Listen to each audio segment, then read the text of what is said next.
G'day. My name is Kerri O'Shea, and I have the extraordinary opportunity of speaking with Anita today. We are, what do we call, like private clients? No, that sounds a bit weird. We are Team PBK members with Tamsen Horton, and Tamsen Horton is supporting both Anita and myself and other members to set up our educational platforms in Kajabi.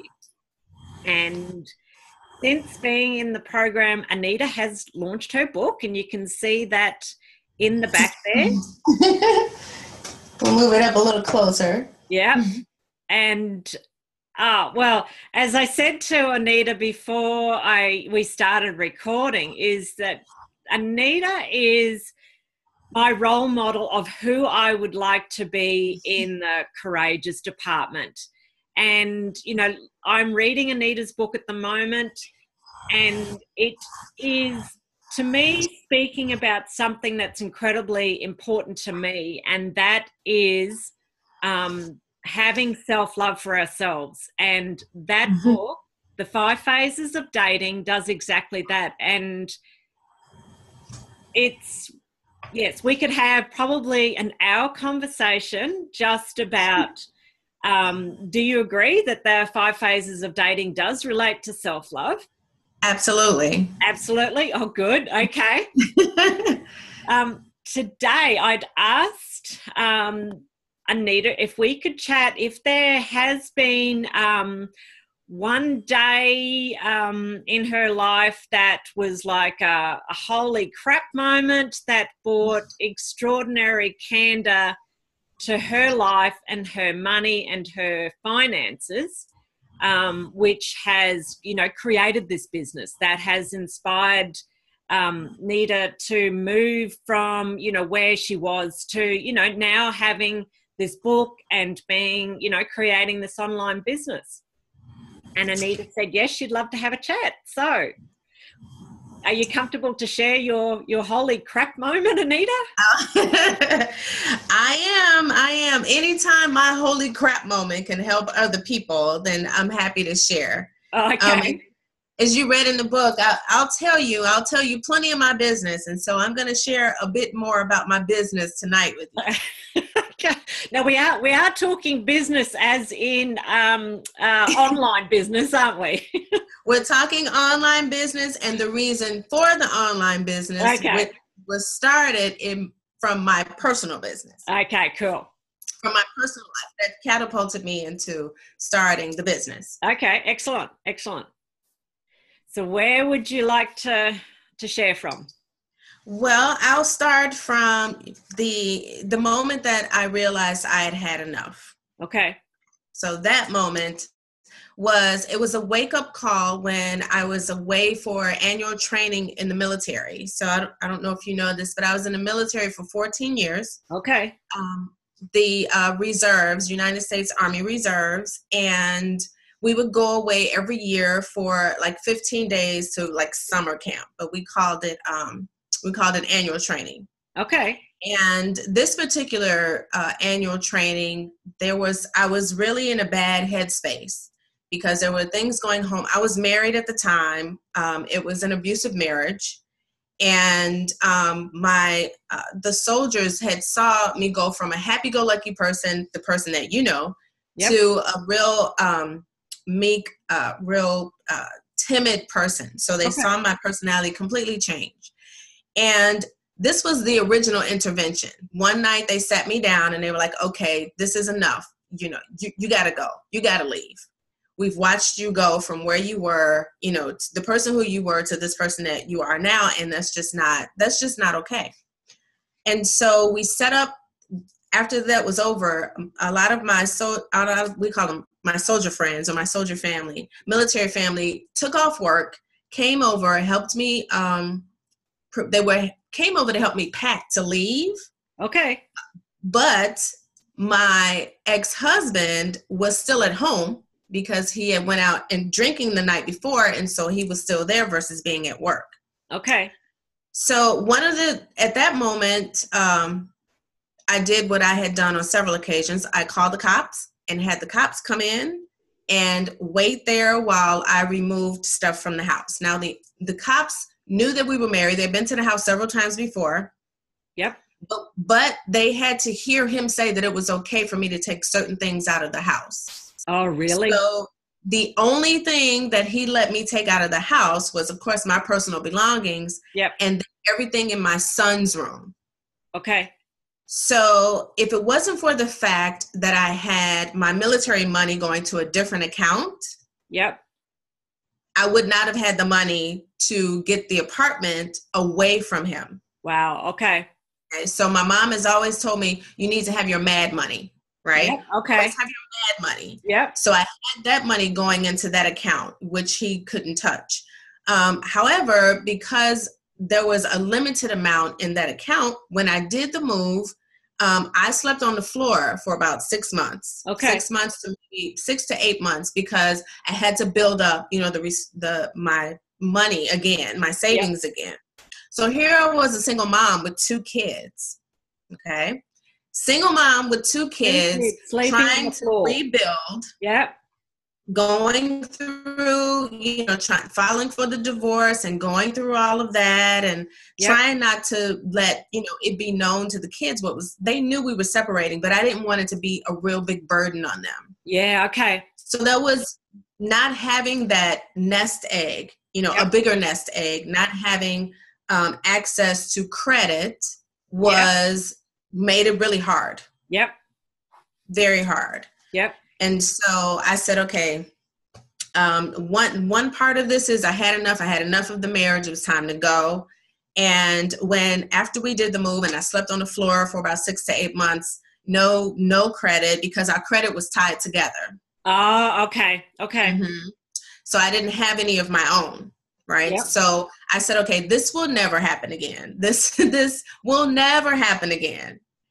And so, did you want me to just go transition into how it relates to the business? Yeah. What I hear you say, from that, well, you had so much courage, and it was an importance to get a nest egg and access to credit. So how did those pivotal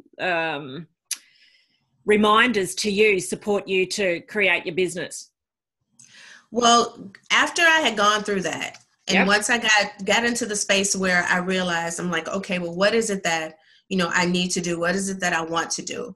I didn't know, but I knew that I needed to do something extra in order to bring in more income, because the job wasn't bringing in enough to help me be able to put some away. It was paying for expenses, but it wasn't enough to build up the nest egg. Okay. And so I had gone to different therapists or LCSW, social workers. I had tried like one of each, trying to see who could really reach where I needed them to reach, and none of them worked out.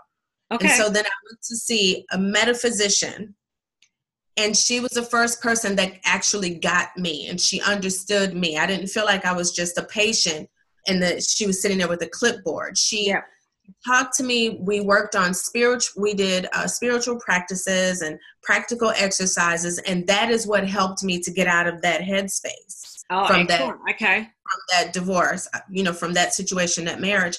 And so that's when I decided that I wanted to do what she did. I wanted to be the person that I could not find all that time. So I wanted to do that for other women. Okay. And so I got my degree in metaphysics, and then I started doing the dating and relationship coaching. Wow. Okay. Yeah. And in order to make money, you have to have money. Yeah. Yeah. Right. Exactly. There I am thinking. You have to pay for your logo. You got to pay for your license. You got to pay for all that stuff. So it's a lot. And if you don't have credit, if you don't have, the money set aside, then you have to figure out where you can pull it from. Yep. And with 2 kids and being a single mom, that it was challenging, but it was very important to me, because I didn't want someone else out there roaming around for, 5 years trying to find the right person. I knew that this was needed. And So I wanted to be that person. Wow.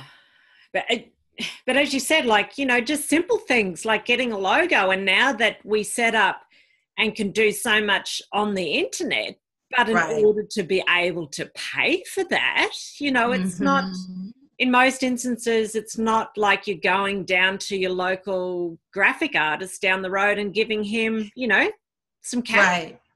Right. And it was so much more expensive back then too, right? Yeah. Now you can I've done a lot. Like my book cover, I took that picture on my book cover and I had the book cover created for $20. Yeah, okay. Like 10 years, 15, 20 years ago, that book cover cost me $300. Yeah. Because I had, I did another version of the 5 Phases of Dating, but it wasn't the grown ass woman's guide. It was, okay. You know, it's a different version. But that book, just to get that book printed, I had to go to a printer. So I had to pay, you know, for typesetting, I had to pay for all of that. That was crazy. Now we have, you know, Amazon Create Space, you have Lulu, you have Lulu, I think it's Lulu. Yeah, Lulu. You have all those things online where it doesn't cost as much, but you still have to have that money either set aside or a way of making that money on the side so it doesn't interfere with your day-to-day. Yeah. Yeah. And that's perfect. Like, as you said, you had the money for the day-to-day, but you needed to create the business, the sideline to basically to reinvest in you so that you could reinvest in what was important to you and to others. And yeah, that's not easy because it's hard enough often just to, you know, handle your corporate job or, you know, because I know for myself, like working as a management accountant, you know, and starting up this business, I was mentally exhausted often, you know, when I came home, let alone go and do a degree like you did and have the clarity and the commitment and looking after 2 boys to create the extra business. You've done well. Thank you. I don't think, for me, it wasn't, I didn't have an option. Okay. Right. Because I knew what the type of life that I wanted to provide for my sons. I knew the type of neighborhoods that I wanted us to live in. And if I didn't put in the extra time, then it wasn't going to be possible for us. Now, that doesn't mean that we didn't have, you know, our moments. We didn't have times where the boys wanted something and they weren't able to get it. But I figured out a way around that too. You know, it's called, even then I was thinking with a business mindset, because the famous toys and all the new toys that were out for that Christmas that the kids were dying for, I outsourced that.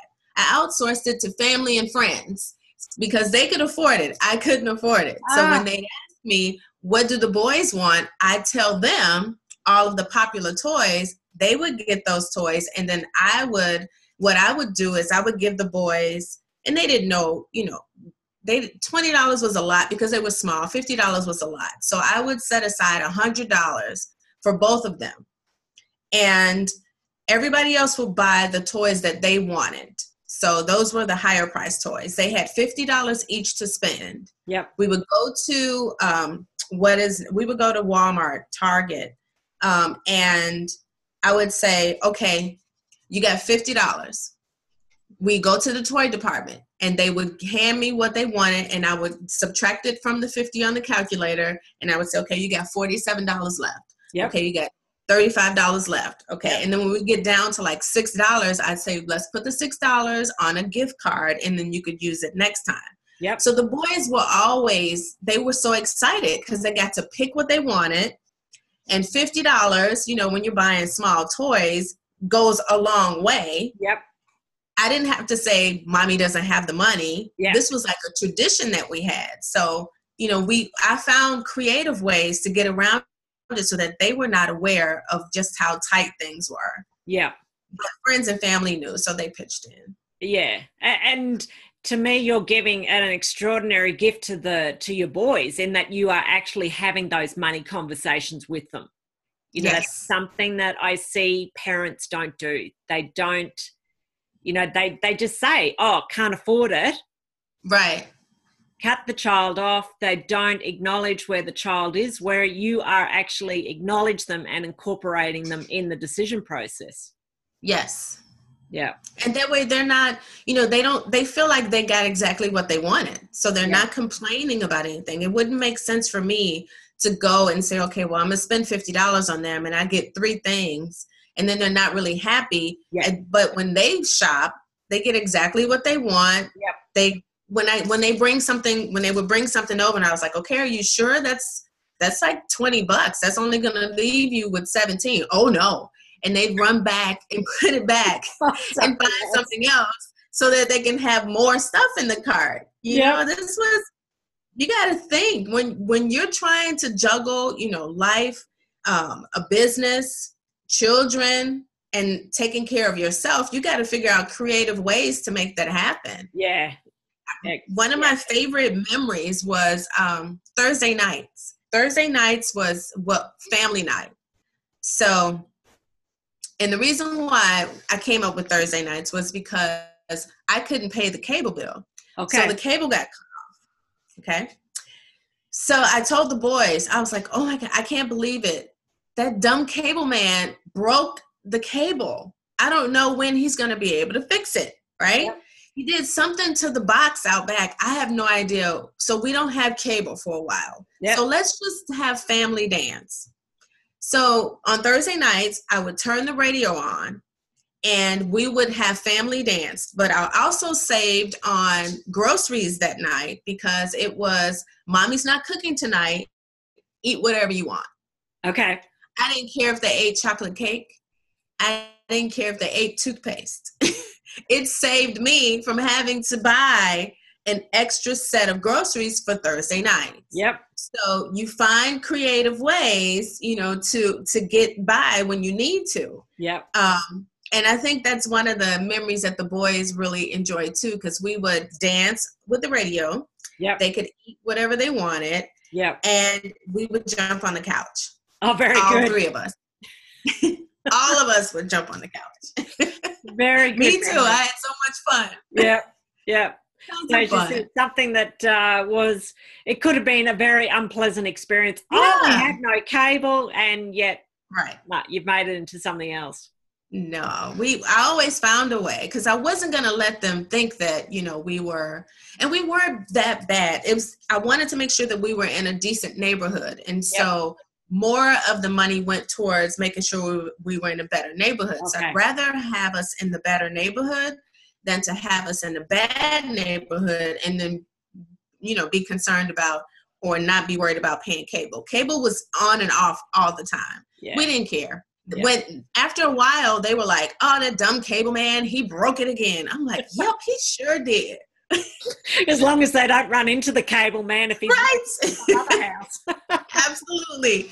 I'm like, he sure did. Can you believe he broke it again? Again? But they would say it. So they're walking around fussing about the cable man. I didn't have to fuss anymore. Whenever they came in and it was off, that's what they said. Yep. Yep. Oh, very good. Very good. Well, thank you. I love chatting to you, Anita. How can everybody find out about your book, your online course? Like, what would you like to share with, like what you have created now from this holy crap moment? Well, you can find the book I'm trying to think of, I should have these bit.ly links written down. You can go to my website, AnitaCharlot.com, or you can go to the Relationship Architect Academy.com website. You can find me on Facebook, and you can find the book on Amazon, The 5 Phases of Dating, and it's in print and Kindle version. And it got very good ratings in the first day, I believe. I know. I'm so excited. So excited. No, I'm already preparing for the next book that's coming out. I plan to have it out in the fall, but it shouldn't take that long. It's already written. It's 30 prayers to heal a broken heart. Okay, beautiful. And so the prayers are already have already been written. It's just a matter of me having it formatted and having the, doing the cover and all that. It's just, but I need another me. Yes. Right? I need another one of me, a clone, because I don't have as much time as I'd like to have, with having to sleep and all. Yeah, it's time waster. To cut that out. I know. Wasting so much time. That's 7 hours I could be working or creating or writing. No worries. Well, I will share your links in this YouTube video, and I'm sure everybody's got a lot out of it today. You all the best for everything you're creating and for your new book for the fall. And we look forward to chatting again soon, maybe. Okay, sounds like fun. Okay. Thanks for having me. You're it's my pleasure. It's my pleasure. Thank you very much, Anita. Thank you.